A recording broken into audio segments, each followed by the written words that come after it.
Good afternoon, fans. I'm Matt Johnson, and welcome to the Seattle versus Portland Trivia Challenge. It looks like we have a number of fans with us today for a continuation of this historic rivalry that caps off a great week of content between these two clubs. We had a great newlywed-style matchup between the Chara and Roldan brothers. That was a blast. Fans battled it out in a FIFA showdown, and now we're here to cap off the week with one more clash. Seattle versus Portland. It's trivia time. A war of wits between Sounders and Timber fans, and it really comes down to which is the smarter city. I'm so glad we could get together safely, virtually today, but this trivia experience, it wouldn't be complete without adding a few people here. A couple players that have been involved from day one, and without further ado, hey, let's bring them in. There they are, Ross Smith and Steve Zakawani. Steve, a former Sounder and Timber. He's obviously a Sounder at heart. And Ross Smith. Ross, you've been involved with the Timbers for some time. And tell me a little bit about your history playing and exactly what this rivalry means, not only in the Northwest, but nationally. Yeah, I came to know the rivalry in 2010 when I joined with the USL side. And I think the best way to describe it was a preseason friendly, my first ever match, just off a plane, and we're taking a bus up, and I'm thinking it's going to be at a small high school pitch. We're going to be playing a game. We've only got a week of preseason in us.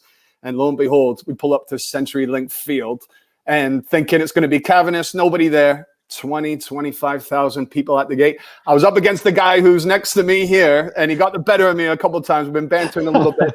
But that's when I realized this is something that I needed to learn quickly, but the fans, it certainly meant a lot. And so whether it's a trivia tonight, whether it's a preseason friendly, it doesn't matter. The fans want to win, and I learned that pretty early from getting off that plane. Steve, you've played it since 2009 in this rivalry. What separates this from other rivalries, maybe the New York or LA Classico? What separates this to make it one of the best in sport in America? Well, there's a few things. I think the history, obviously, this goes back a very long time. There's been so many iterations of Sounders and Timbers throughout different leagues in American soccer history. But it's the fans. It's two fantastic fan bases. When you go to a game in Portland or to a game in Seattle, the atmosphere is just unbelievable. It feels so real on top of you. It's raw. You can tell the fans care. And when you're playing in this particular game, you don't want to let your fans down. So you're playing not just for the 3 points or for whatever's on the line, but you can't let those fans, because they got going to work on Monday morning and they want bragging rights. So you want to win for them. Well, we'll get more of your thoughts on both your experiences on the pitch and in the broadcast booth as we go further. But before diving into the competition, let's put a spotlight on ways to help our communities. Both these clubs are doing a heck of a job leading their cities in helping these communities in these tough times. In the spirit of rivalry, if you have the means to do so, any support for this great cause is greatly appreciated. Steve and Ross, let's start with Steve. Let's talk about the Sounders Relief Fund and what it's doing in downtown Seattle. Yeah, of course, Sound has always been a club that cares so much about community. And right at the onset of this crisis, it was announced that a fund was being set up via the Ray Foundation to help businesses affected in and around CenturyLink Field, those that have lost so much revenue with the lack of action taking place there. So through SoundersFC.com/relief fund, you can go in there, non-profits, individuals, small businesses. You can either apply in there and, you'll get some relief and help. And you can also donate to help the fund grow and to go to so many people. So not surprised by that. Even this hoodie that I'm wearing, you can order this hoodie. You can't quite see it, but we've got some beautiful faces on there. These proceeds also go to the relief fund. So it's a fantastic thing, but I expect no less from a club that's so community focused. And Ross, Timbers not to be outdone, sure. Very involved and working through the United Way. Always are. As part of the initiative, as you said, the Timbers are teaming up with United Way of the Columbia Willamette to help raise money for the COVID-19 relief efforts. If you want to contribute, please visit timbers.com/funds. All proceeds will go to United Way's Safety Net program, providing critical services for families in need. That's awesome. If you're with us on YouTube, find the link in the description on your team's page or simply visit soundersfc.com/relief fund. Ross mentioned Timbers, or you can also go unitedway-pdx.org. All right, let me explain a little bit about this trivia and how it will work. You can play along in two different ways. Option one, if you haven't already done so, go to crowd.live/SEAvPDX. That's obviously Seattle versus Portland. So that's crowd.live/SEAvPDX on your mobile device. You'll submit your answers on your mobile device and follow along with us on live stream on a computer or laptop. Now, the other option is if you're just playing on a computer or laptop, split your screen and have the live stream in one window and the trivia game in the other. All right, you got it? Now, once you're at crowd.live/SEAvPDX, enter your information, pick what team you're playing for, obviously, and you're in. Once we start, you'll have 20 seconds to answer each question. There should be minimum lag time between live stream and trivia game. Now, we get it if there is, so we'll slow down. We're in no rush. We're going nowhere. We're going nowhere on this Friday and Memorial Day weekend. There should be minimal lag time. And then bear with us if there is. But again, each question's worth 100 points. 20 points will be taken away from your score for answering incorrectly. So don't rush. Have a little conviction. And whatever you select is your final answer. You can't go back and forth like me. Can't be wishy-washy. So think hard before choosing. And Steve or Ross, anything to add about this? Well, like you, and you haven't determined what your allegiance is here, Matt Johnson, who you're going for. So don't be wishy-washy. I would say Timbers fans, first round, like a game, get stuck in, win the first header, win the first tackle. Let me get one over on Steve Zakuani, because he's gotten one over on me on a few occasions, which you'll find in this trivia. Or as Steve says, just get that first pass. Just connect the first pass. Yeah, I mean, Sounders fans have been bragging all week about how smart you are. Do not let me down. Let's go. All right. No need to worry about having an equal number of players on each side. The winning team will be based on a higher average score. Represent your club well, as the winner will walk away with, obviously, as Steve's talking about, serious bragging rights. We'll also be awarding the ultimate match day experience to the top 3 performers for each club. So hope you brought your A game. There'll be 4 rounds. This is really easy. I can do the math here. There'll be 4 rounds, each round containing 6 multiple choice questions. That's 24 total. So the 4 rounds are, what's this? You'll see some pictures. There's a couple good pictures. I'm really excited, actually. What's this? Food for thought, Pacific Northwest, nature and geography, and of course, history of the Sounders Timbers rivalry. All right. How are we looking back in the backstage? I think we're ready to go. I'm excited for this. Fans, you getting ready? Everyone's set to go? Let's see. Let's do it. All right, cool. Let's get on with it. Seattle versus Portland trivia, round 1. What's that? We'll show you a picture, and you name the players in this photo. A, Sebastian Blanco and Christian Roldan, Diego Valeri and Christian Roldan, Diego Chara and Nico Ladero, or Sebastian Blanco and Nicholas Ladero. There's 2 of them up there. There's your 4 choices. Blanco Roldan, Valeri Roldan, Chara Ladero, Blanco Ladero. Just a couple seconds left. We kind of started off easy, I got to admit. Answer is obviously A, 85%. For those 15%, I'm sorry I called it obvious. But answer A, Sebastian Blanco and Christian Roldan. And just a quick, we won't chat after every question, but Ross and Steve, Ross, you start with the DPs here, and Nico Ladero and Valeri. I mean, 2 of the best DPs, maybe Valeri, one of the best DPs signing in the league. That's great. There's been some great articles just about Diego Valeri and what he's meant, not only to the Timbers, but the league and his style of play and what he's brought in. And you think that the Argentinian flow of players that has, I mean, you can go to Higuain as well, Federico Higuain for Columbus Crew, of course, but it's just a completely different style that for me, I haven't seen an awful lot of until like a Valeri started coming in, and the influx just seems to keep going up. Yeah, completely agree. I was fortunate to play with Valeri. Such a fantastic player, great human being as well. I think you'll agree with that. And then obviously Nico Ladero, listen, I've said he's my favorite player to watch. I tell him all the time, please don't leave us. I hope he doesn't. A special player, and long may he reign in Seattle. All right, let's go to question number 2 in round 1. What year was this Emerald City supporters tifo unveiled? Both clubs, their supporters, obviously Timbers Army, ECS, Their bragging rights are the tifos that they put up, and they are amazing. Here is Emerald City supporters. They unveiled this tifo in what year? 2009, 2011, 2013, and 2015. And I won't talk about when this was because there's a question later in the show about this date. But Steve, playing in front of 50, 60 fans, 60,000 fans had to have been special. Always special. It's the game when the schedule came out in the offseason, you circled, you looked forward to, and you knew the fans would always show up. And to be fair, even if it was in CenturyLink Field, you knew the Timbers Army were coming to you. They'd be up in that corner. You could hear them as well. So always special.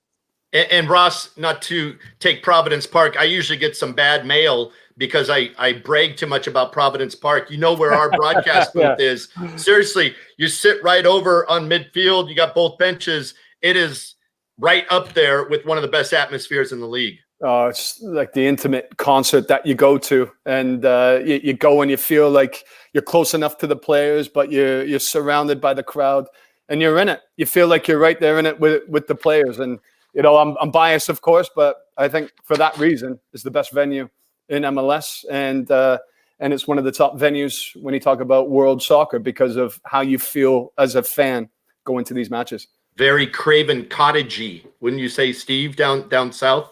You know, yeah, great shout. Great, didn't think of that, but great shout. Well, I'm trying to stay neutral. Obviously, Ross isn't, so I'll just move on. Hey, here's question number 3. Since we gave ECS a shout out, what year did the Timbers Army display this tifo? And I did say there was the ECS was 2013. I don't want to talk more details because again, there are details of that answer coming a little bit later. But what year did Timbers Army display this tifo? 2013, 2015, 2017, and 2019. And since I'm being nice on a Friday of a Memorial Day weekend, it was during a Portland win. As the folks behind the scenes are like, no guesses, no clues, no clues. 13, 15, 17, or 19. And the answer is 2015, a 4-1 Portland drubbing. Adi with 2, Nagby and Wallace. I hate to say, hey, put you guys on the spot, but if you remember the 4-1 win, Ross? I remember the 4-1 win. Yeah, I remember the 4-1 win. They're always eventful, you know, and offline when we chat about, you know, your top memory, and I know we'll get into that, but there's always something. There's always, whether it's a goal being scored, whether it was an encounter between players on the pitch, but you do remember them. Yeah, you might need to jog the memory here and there, which I've done this week, but you clearly remember the big events. Yeah, Steve, I remember Adi being just a monster in this match, just owning Seattle's back four, if I could say that. Adi was a beast. I remember from his first week training with us how special it was, but I have no chance of forgetting any Portland Timbers win over the Sounders because Darlington Nagby will text me and let me know if they've won. So he always will text me. So yeah, I know when the Timbers have won. See, the silent assassin was he, Darlington Nagby? yeah. Giving you bands. Well, he was involved in the scoring in 2015. Portland coming away with a 4-1 win. All right, let's move on. Question number 4 in round 1. Roger Levesque performed the infamous tree chop after scoring 48 seconds into the 2009 U.S. Open Cup match in Portland. Who did the chopping? As we kind of move to the next picture up on the screen here, we're still looking, and there's Roger Levesque. Sebastian Letou is behind him, grinning in French, probably doesn't know what's going on. But who's the chopper? Osvaldo Alonso, Freddie Lundberg, Nate Jaqua, or Patrick Ianni? Ozzy, Freddie, Nate, or Patrick Ianni? And the answer is one of the coolest guys I've ever met in pro sports, Nate Jaqua. Nate Jaqua, there's 64%. Most folks got it out of the University of Portland. He's actually from Eugene. So he went down and did some dirty work down there, Ross. That was quite a match, obviously, 48 seconds in. Lots been talked about. Maybe I should have swung this to Steve to answer. And S2 actually brought it back. They resurrected it. I can't remember the exact player, but against T2 when they scored on Providence Park's pitch. So it's something that will continue, obviously, with the banter as it goes. But Steve, do you remember that? Obviously, that was pre-scripted before going into that game. Yeah, we didn't know they were going to do it, but it's something that once he did that, we knew it'd be iconic and we'd be thinking about it for a long time. I just laugh when I look at these multiple choice questions here because I saw Open Cup and I saw Freddie Lundberg and I'm like, if it's not the final, he probably wasn't there. He didn't get on the bus, did he? No, he was not there, I can assure you. No, I just heard Roger Levesque the other day talking about this, an old clip, but obviously Timber fans weren't a big fan of Roger Levesque, were they, Ross? No chance. But from what I hear, he's a really nice guy. I mean, he could wind people up. He could wind you up playing against them, and he could wind the fans up. But after the game, he was always looking in the eyes, shaking hands from the times I played against them, which is what you want, right? And Steve, not the most talented guy. I mean, you got to admit, but worked his tail off and stayed in the league. Yeah, worked really hard. Just a good teammate. He's a guy who you come in Monday morning to training, he has a smile on his face, a handshake, always had a story to tell. When you're out there on the pitch, if he's on your team, you love it because he's going to work really, really hard. If you're going against him, then you know you can't take any plays off because he's going to work hard and keep you accountable. So fantastic guy. I remember the day he retired, I was really, really sad because Roger's one of the top guys that I ever met in the sport. Question 4. So that answer is Nate Jake. Well, we move on, and really the most anticipated picture of the whole event. I don't mean to say that this has been added in, by the way. Nothing else is good, but I am really excited to get a little conversation. Ross Smith is pictured here wearing his trademark short shorts. Well, right there, it strikes me as that's your trademark. So we got to talk about your trademark short shorts. Why did Ross choose to wear these shorts, this style? A, he said it made him feel better. B, he said it made him look better. Can be argued. C, he says it made him play better. Okay. Or D, all the above. Feel better, look better, play better, all the above. I just love the look, Ross. My answer wanted to be E, is that I was searching for an underwear sponsorship. And it wasn't coming my way, and I thought, hike these up. I'm gonna start to get a bit of money coming in, and but obviously none of Well, the answer officially is D. Great to see 89% get D. All the above. Feel better, look better. I don't know. Play better, or all the above. Do you have any last thoughts before we move on? Move on. I would say people would be raving about legs like that if they weren't so pasty white. If Zakawani is wearing short shorts, it becomes iconic. For me, get rid of it. Well, they look toned. They look great, but I'd like to move on. No offense. Please. All right. Question number 6 is all the above was the answer to number 5. Question number 6. We go to our next guy here who's just sitting all casually with his hoodie in a U.S. Open Cup match in which Steve and Ross both competed. The Sounders emerged victorious in PKs. What year was it? As Zakawani looks like he's clearly going to his right, the goalie's left, but I don't know. 2008, 2009, 2010, or 11. U.S. Open Cup match where Steve and Ross both competed. Here's Steve going for a PK in 8, 9, 10, or 11. The answer is 2010. And Steve actually made this kick. Ross unfortunately missed his. But Steve, talk about some strategy as 44% got the correct answer. Steve, how'd you do here in this kick? I scored, but it was the worst penalty I've taken in my life. I don't know how I scored. I'll be honest with you. So I've hit much, much better penalties that have missed. And this one somehow squeezed under the goalkeeper. It was our second year going to Portland to play in the Open Cup, and I got to play in this one. It was a fun game. And listen, I'm glad I scored, but if you watch the replay of that penalty, there's no way that should be in the back of the net. Steve, what was that walk? Sorry, Matt. What was that walk like? Because I did that walk, and obviously my penalty, there was a different outcome. That walk was the longest walk of my life. Yeah, we get asked that question a lot, just the penalty walk. And it's like, you take a penalty in a game, you don't feel the pressure in that way. The penalty shootout penalty, the walk from the halfway line, listen, every step you take, the goal is getting smaller, the keeper's getting bigger, your legs feel like jelly. It's horrible. I do not wish that on my worst enemy. I hated taking penalties in the penalty shootout. But then the free out coming back, biggest smile on your face and best feeling in the world. Once you score, you're happy. Doesn't matter how it goes in. As long as it goes in, you run back, high five everyone, get a big hug. So yeah, it's great coming back if you score. The hero. Now, Ross, you went against Casey Keller in this match, did you not? I did. Yeah. You know what? That 40 yards walking towards Casey Keller, I was taking it all in. I thought I'm scoring 100%.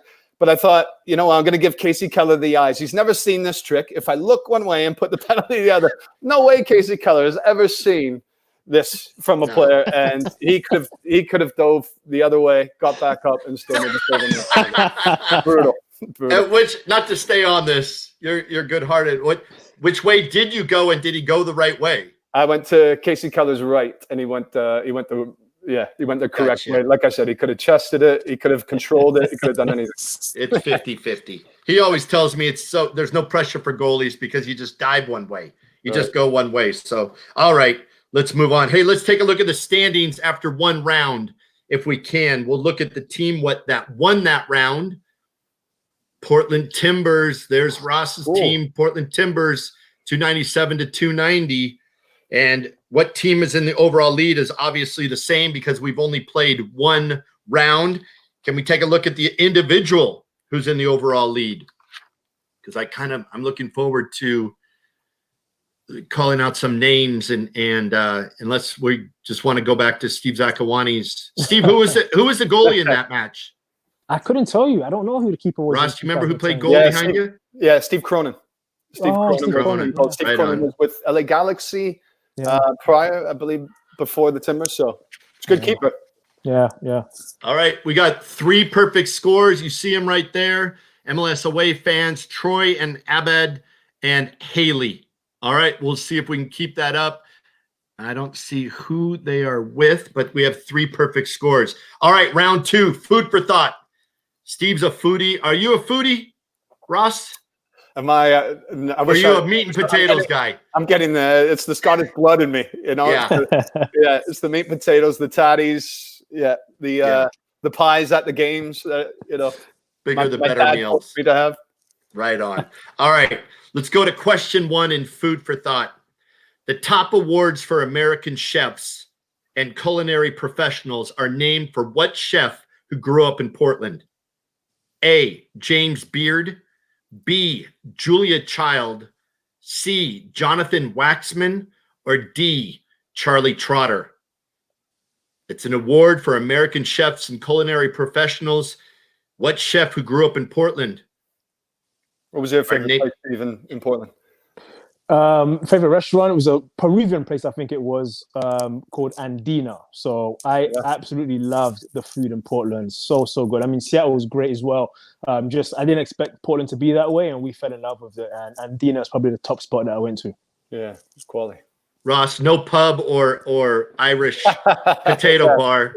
What's your? Wherever they serve a shandy, that's where I The answer, A, James Beard. James Beard is a gentleman that the award is named after. He grew up in Portland, 73%. Nice job, 73%. We'll see. Those are all Portland fans. All right, number 2 in round 2, food for thought. Seattle dogs are hot dogs that are typically topped with what ingredients? You ready for this? Clams and tartar sauce, mayonnaise and hot sauce, cream cheese and caramelized onions, or bacon and pickles. Seattle dogs, are they clams and tartar sauce, mayonnaise and hot sauce, cream cheese and caramelized onions, bacon and pickles? All 4 would upset my tummy, but you guys never eat those things. You didn't have time, did you? Listen, I've stumbled out of a few places at 2 a.m. and I told you, it hits the spot. It lands very, very well. I'm not going to lie. Okay. But it's not the answer. Go ahead, Ross. It's only at 2 a.m. Only 2 a.m. That's the only time you're supposed to eat them. Yep. In Fremont or Ballard. The answer, 76% got correct. Cream cheese and caramelized onion makes up a Seattle dog. And yes, at 2 a.m., that does fit the bill. 13% went to clams and tartar sauce. Well, good for you. That's very creative. Question number 3 in round 2 of food for thought. Washington and Oregon are the 2 largest producers of what herb? I was going to say what legal herb, but that doesn't really go right now anyways. But A, peppermint. B, dill. C, sage, or D, rosemary? Peppermint, dill, sage, or rosemary? Ross, you don't cook with those. Steve, are you much of a cook in those? No. No, I'm not much of a cook. No. Let's get right out of the kitchen and go to the restaurant. The answer is A, peppermint.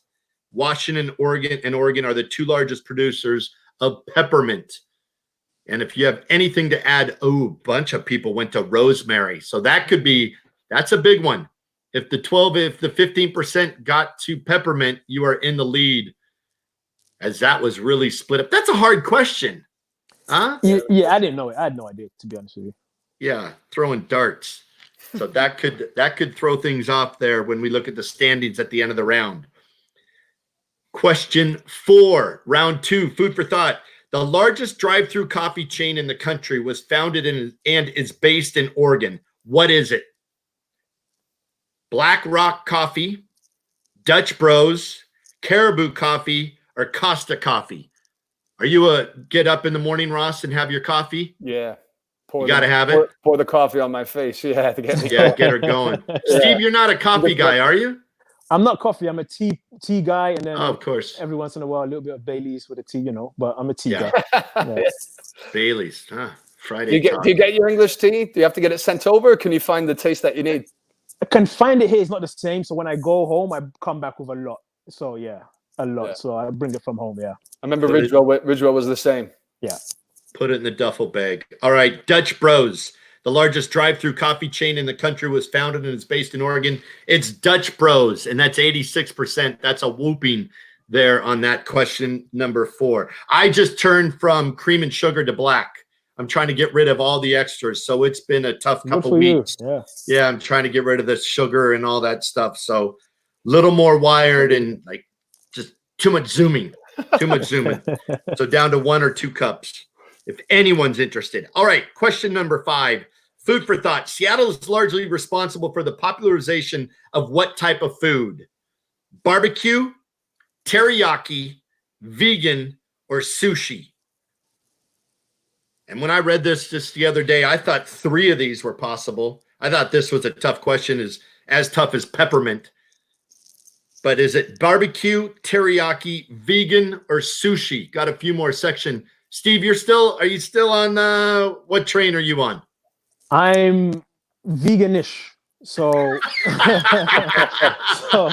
for the Seattle dogs. Yeah, I'm veganish. So I mostly stayed away from meat, but eggs are a tough one. So I got you. Yeah. And if you're having a tough day, you're ish. You're just moving to the ish mode. Yeah. Were you that way as a player? I've gone vegetarian, and I wish I did it as a player. I wish when I played, I ate meat, red meat, chicken, but it's been 4 years now, no meat whatsoever. But like I said, eggs have been tough for me, so I can't completely claim vegan, but yeah. 58% did make the correct choice in teriyaki. Teriyaki, 58%. That is the winner. Seattle is largely responsible for the popularization of teriyaki. I would have thought vegan or sushi. Sushi's everywhere up here. Everywhere. It is, yeah. Who knows? All right, question 6, the last question in round 2 of Food for Thought. Since the first World Beer Cup in 1996, the state of Washington has had 86 different award-winning beers at the competition. 86. How many has the state of Oregon received? Washington has had 86. Oregon has had what? How many?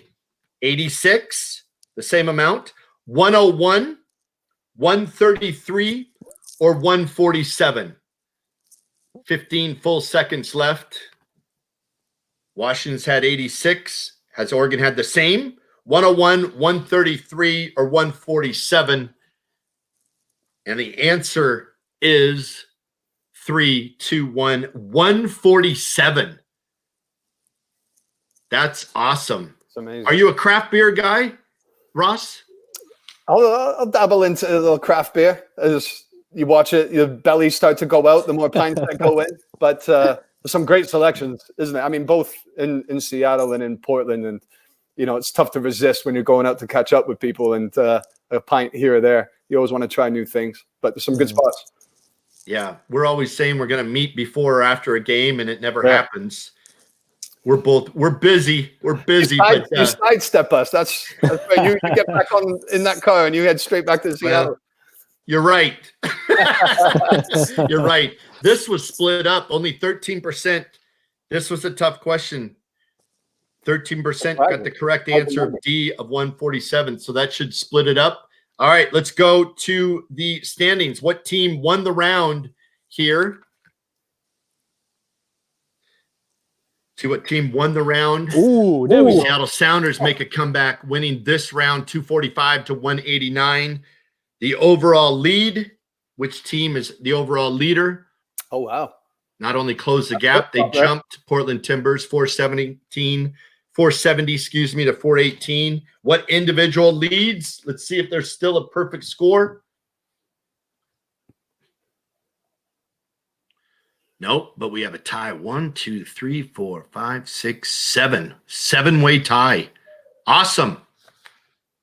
L Money, Aussie Bomb, Matt EB, along with 5 others up there at 480. Hey, listen, real quick, just a reminder, head to soundersfc.com/relief fund to donate, or unitedway-pdx.org to donate to either of your cities, your clubs during these tough times. If that's too difficult, just go to soundersfc.com and timbers.com and donate for everybody who needs it more than us, as we're just playing trivia games, or people who could use the funds. soundersfc.com. I've received one of those shirts. If you add to that, you get a shirt. Steve's putting on the hoodie, and Ross had mentioned unitedway-pdx.org for Timber fans. All right, we're moving along. Round 3, Pacific Northwest, Nature and Geography. Question number 1. The world's smallest public park is in Portland. What is its name? A, Patton Square Park. B, Mills End Park. C, Tanner Springs Park. Or D, Two Plum Park. Again, the world's smallest public park is in Portland. What is its name? Patton Park. There's twice now. Patton Square Park, Mills End Park, Tanner Springs Park, Two Plum Park. Ross, you familiar with any of those 4?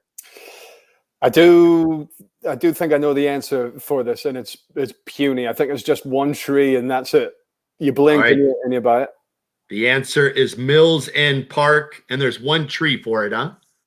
I believe so. I don't want to give any misinformation, but I think it's just one tree, and like I say, you're 2 steps and you're out the park. That would make it the world's smallest park. That's right. And 54% received the right answer there. Mills End Park. Good for you. Question number 2. In Pacific Northwest Nature and Geography, Portland is one of 6 cities in the country to have an extinct volcano within its city limits. What is the volcano's name? A volcano inside the city limits sounds scary.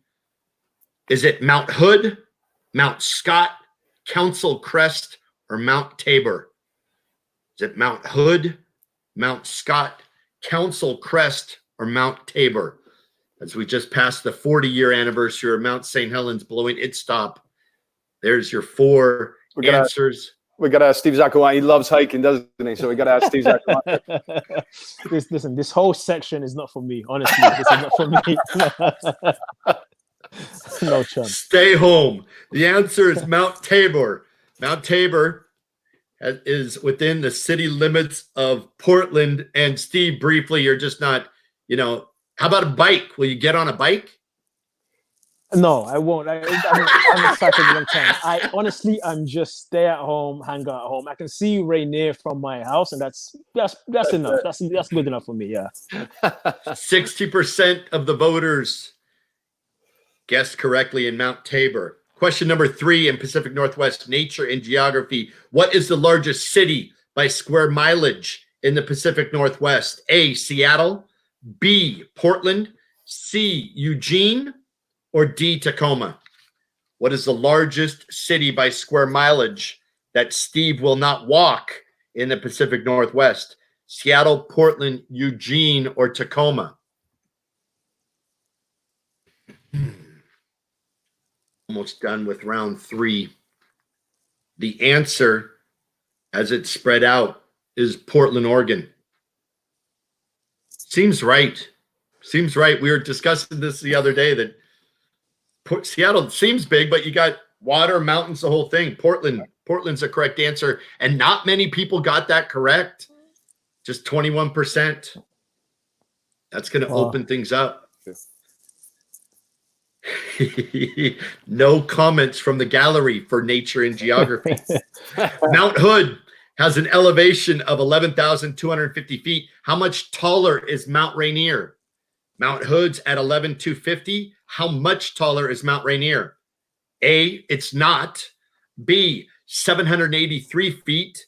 C, 1,930 feet. Or D, 3,161 feet. How much taller is Mount Rainier? There you go. 4 different answers. Another rather tough one. It's not 783, 1930, or 3161. And the answer is 3,161. Mount Rainier is 14,411 feet. It's the tallest mountain in the Cascade Range.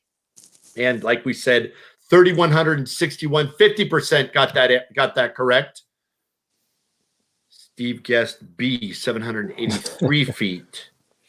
All right, moving on to rivers. The Columbia River, which draws much of the state line between Washington and Oregon, is how many miles long? Think about that one, Ross Smith. The Columbia River, which draws much of the state line between Washington and Oregon, is how many miles long? 448 miles long, 790, 912, or 1,243 miles. That's got one of the best views that I've ever seen. When you come up the Willamette and you turn the corner and you get onto the Columbia and you see, when you're on the water and you can see Mount Hood, spectacular. There's this jet ski service that I know a few players like to jump on and they go razzing about, but I've done it once or twice. It's amazing. Amazing. Really, really good. Yeah. You coaches probably don't want to know if they're on jet skis, correct? Probably not. Probably not. All right, the answer is D. 45% got the correct answer. 1,243 miles. It's the 7th longest river in North America. All right. Question number 6 in Pacific Northwest, nature and geography. How many national parks does Oregon have? 45% got that answer right. We're on to question number 6. How many national parks does Oregon have? 0, 1, 2, or 3? 0, 1, 2, or 3. Steve hasn't visited any of them. Sorry to pick on you, Steve. Yeah. No, listen, I do. You own it. Steve's doing all right, by the way. Steve's doing all right. He's got a penalty in this trivia. Exactly.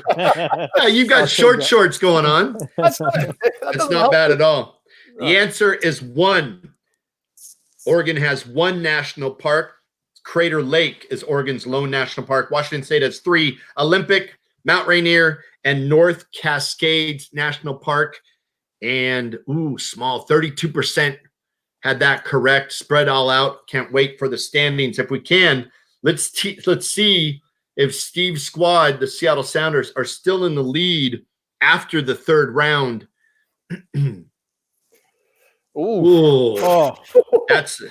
That's the round. Excuse me. That is the round result. So Portland took a big jump in this round. Let's see the overall team lead. Wow. Zach Awani Smith is just crushing you all of a sudden. Well, actually 602 to 581, but made a big jump for Portland there. And who has the individual lead? Looking to see how many were tied last time. 8. 1 is up there. Troy's up there with 1680. 2 tied at 1440. MLS Away Fans and RCTID Trav. All right. So it looks like 3 are in contention to win this overall. We are tight. That's exciting. And this is the good one. This is a good one. Round 4. All right. Put your seatbelt on, you guys. Round 4 is history of Sounders Timbers rivalry. So we started with round 1, which was a good one. with the pictures and Sebastian Blanco and Christian Roldan. And now we're at history of Sounders Timbers rivalry. All right, question number 1. Who has the most all-time goals in the Sounders Timbers rivalry? Is it A, Diego Valeri, B, Fernando Adi, C, Clint Dempsey, or D, Obafemi Martins? Valeri, Adi, Dempsey, and Martins. And I remember, Ross, when we were down in Tucson, you guys, I wouldn't say that it was a diving header for Fernando Adi. I just said, well, there's Adi once again scoring against the Sounders. Yeah. And I think Jake was like, that's a diving header, Matt. That was a diving header. And we went back and forth on the web. Exhibit, yeah. Having a day. Yeah. Awesome. Oh, some heavyweight players, though, isn't there? Yeah. When you look at what they've contributed to their respective clubs. Steve, I'd love to. Clint Dempsey, obviously. Obafemi Martins, though. What was he like? I'm looking at that list, and so fortunately, I spent some time with all of them. And look, listen, the one who's clear in the way is Oba. Oba was the most special player I ever saw in my life in terms of what he did in training. Then it would translate to games. Like he would, be one-on-one with the goalkeeper, juggle the ball over the keeper to himself, and then tap the ball in. Things you just never saw. And then Clint was a killer. Clint was just anything around the 18-yard box. The bigger the game was, ice in his veins, he's going to score. So all of them are fantastic, but Oba is the one that I remember the most for the things he did was special. Well, 56% of the fans got this question correct. It's Clint Dempsey with 9 goals. Fernando Adi right there with 8. He had 8 and 11 played. Clint Dempsey 9 and 12 played. All 4 had magnificent matches in this rivalry. On June 16th, 2015, and you can see the 56% got that question correct. On June 16th, 2015, Sounders lost to the Timbers in a U.S. Open Cup. Their first ever loss at Starfire's soccer stadium, where they also trained. What if fans dubbed this match the Starfire Madness, Open Cup Catastrophe, the Red Card Wedding, or Gola Palooza? Starfire Madness, Open Cup Catastrophe, Red Card Wedding, Gola Palooza. Go ahead. This was crazy match. Steve, were you there? I was there. I was watching. I wasn't working in the broadcast. I couldn't believe how heated things got in the stands. So it was back to back. The year before I played in that game, we went to Starfire. I was with the Timbers, and I played in that one. And then the following year, I was retired, and I came back as a fan. And insane. I mean, just watching that game again. I don't want to give away what happened until Matt gives the answer, but it was insane. Yeah, everybody got it. 87%. The Red Card Wedding. It finished 11-7. 7 yellow cards, 3 reds. Dempsey, Azera, Evans were red carded. Obafemi was injured. 11-7, and it was nuts. I mean, it was a crazy one. Yeah. All right, question number 3 in history of Sounders-Timbers rivalry. Which Timbers player once scored a brace on his birthday against the Sounders? Was it Diego Valeri, Diego Chara, Fernando Adi, or Larry's Mabiala? When I thought it was, if it was Larry's Mabiala, Ross, the 2 headers up in June a couple of years ago, he just was commanding the ball in the air. 2 corner kicks, 2 goals. Those battles, like with Chad Marshall. When we talked about Fernando Adi before, I loved watching that against Marshall, but then Mabiala as well come up for corners. Just two titans.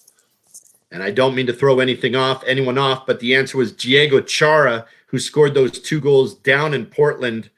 I just watched that the other day. Ozzy Alonso screaming at Jalil Anibaba, go up, get him. But Diego Chara take nothing away. A couple corners up in the corner to score a couple against the Sounders on his birthday. 63% got the answer right, Diego Chara. Which player has the most yellow cards in MLS matches between Timbers and the Sounders? There should only be 2 names really in this. It's almost cute that Freddie Montero and Jack Jewsbury. Jack Jewsbury maybe, but A, Ozzy Alonso, B, Diego Chara. If you answer anything else, you are kicked out of the competition. But it's A, Alonso, B, Chara, Montero, Jewsbury. Ross, talk a bit about Chara, who's still going strong. I'm so impressed with him in the middle. It's amazing. Still underrated, you would say as well. Underappreciated from teams outside the Pacific Northwest. And I think more and more last year when he was named to the All-Star team, people finally given the credit that he deserves. I think he's getting better with every year as well. Look, he's one of those players. It was like with a Darlington Nagbe. When you ask me to talk about him, you can't wait to talk about him. Like Diego Chara, ask me a question about Diego, I'll speak about him all day, because as good as he is on the pitch as well, he's as good as a person. You see him flashing those pearly whites. Yeah. Steve knows him better than I do, obviously. But what a player, what a person. No, you're absolutely right. Yeah. And Steve, your thoughts quickly on Ozzie Alonso. You're very close with him, and thought that he might not have got his recognition until a couple years too late, but he dominated the middle for Seattle. I mean, and we talked the other day, you have two holding midfielders as good as this. You love seeing the matchup between them. Yeah, they're very similar. I mean, Ozzie's one of my best friends, but I think both of them as a partnership would be unbeatable. It'd be the best you can get. They're both really, really good reading the spaces, things like that. But I think as people as well, I shared the locker room with Chara for a year, and I just couldn't believe how nice of a person he was, and his personality on the pitch and off the pitch, complete opposite. People say to him all the time, what's Ozzie like? Is he crazy? No, nice, chill, family guy. But you cross those white lines, even me, his friend, there's a few times he hit me in training. I'm like, that's Ozzie. It's me. He doesn't care. The board's there. I'm going. It's either you or the board. But two such nice people, honestly, and fantastic players that I think people are now understanding just how great they've been for so many years. Right on.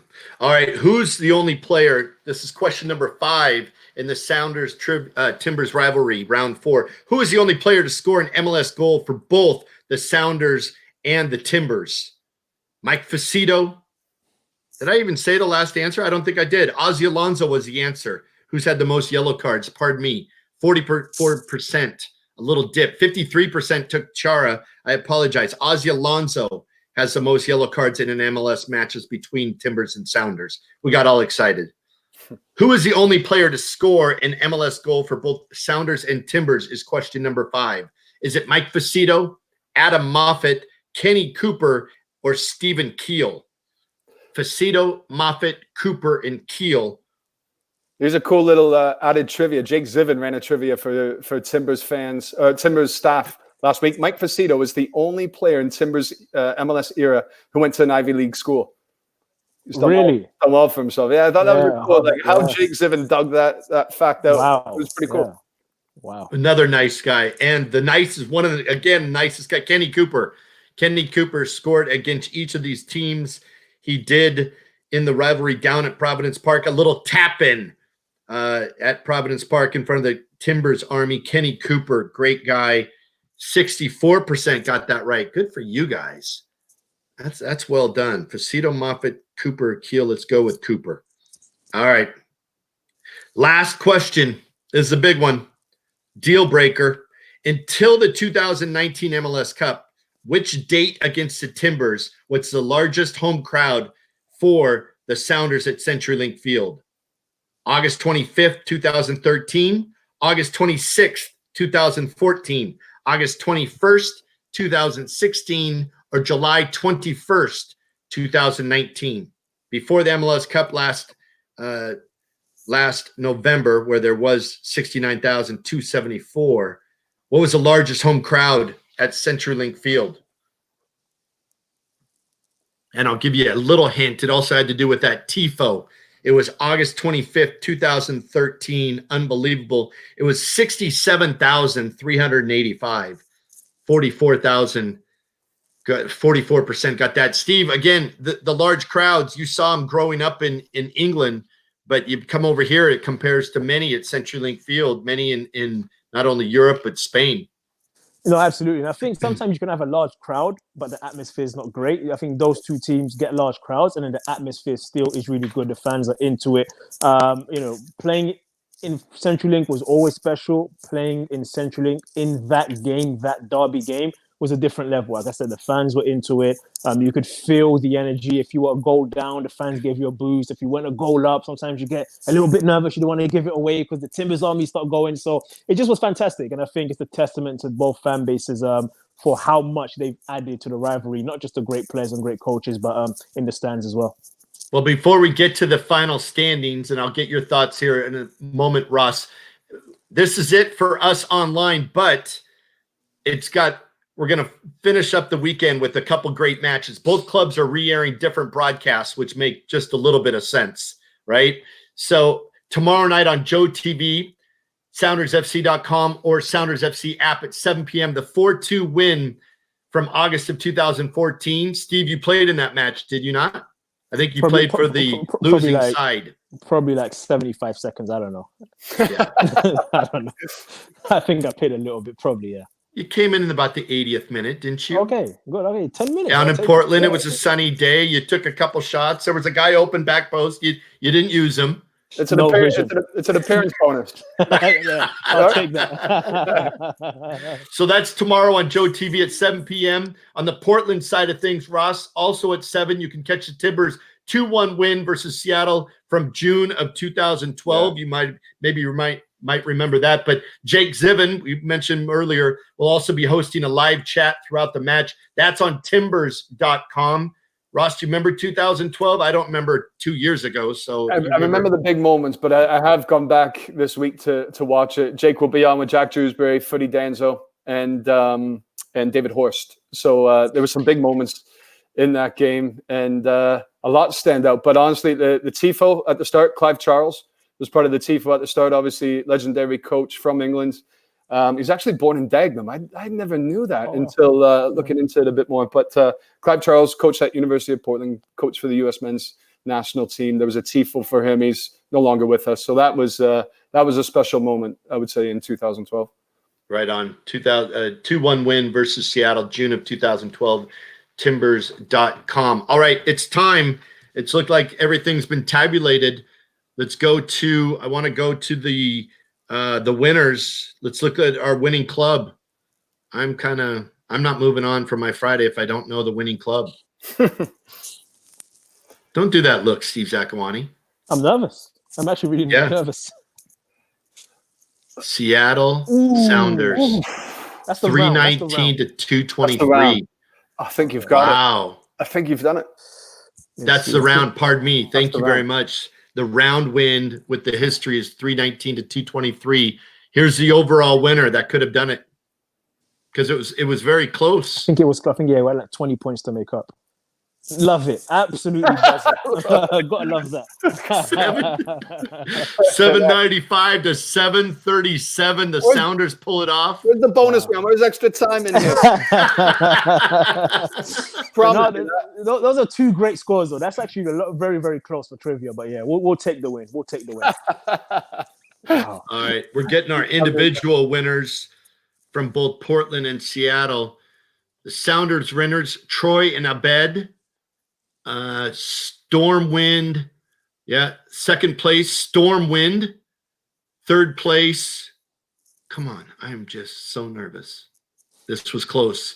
Corolla, not Corolla, but Corolla. That's third place. Oh, tied for second. Add 206, tied for second. Mark 206. All right, yeah. So do we have the Portland? Yeah, here we go. For the Timbers. Boy, this is like reading the ticker tape. Yeah. Doing the old play-by-play baseball. Remember teletext, Steve? Yeah, that's right. From Ebbets Field in the 30s. MLS away fans, first place. RCTID Trav in second place. And Drayden in third place. So that's it. We'll be in touch with you via email. And for your ultimate fan day, match day experience, prizes can be redeemed once we play. Let's hope we play soon. It'd be very exciting to be watching and talking about live games. Impressive by the individuals. Sounders made a little bit of a comeback. Final thoughts? One, stay safe this weekend, both Ross and Steve, but final thoughts of this rivalry and what we might see tomorrow. So it was good fun, link it up with anything to do with it, right? It gets the attention and you want to be a part of it. So it was good fun to be a part of it. Yeah, couldn't agree more. Obviously, it's the number one rivalry in this country. We know that. And it's fantastic. Again, everyone stay safe, do your part, and cannot wait till we're having this game in person again in a packed stadium, whether that's Seattle or Portland. Right on. Thanks again to everyone who joined us today. Had a lot of fun. Glad we could meet together virtually, safely. Ross, Steve, thanks again for joining us, taking your time out. Again, congratulations to the Seattle Sounders. Sorry, Ross. Yeah. The winning club, Seattle. You showed who's boss today. Stewart's inquiry after this. Right on. We're all looking forward to seeing each other together in one of these stadiums. Have a great day. I'm Matt Johnson. Have a great weekend, everybody. Stay safe. All right, guys. See ya. See you soon.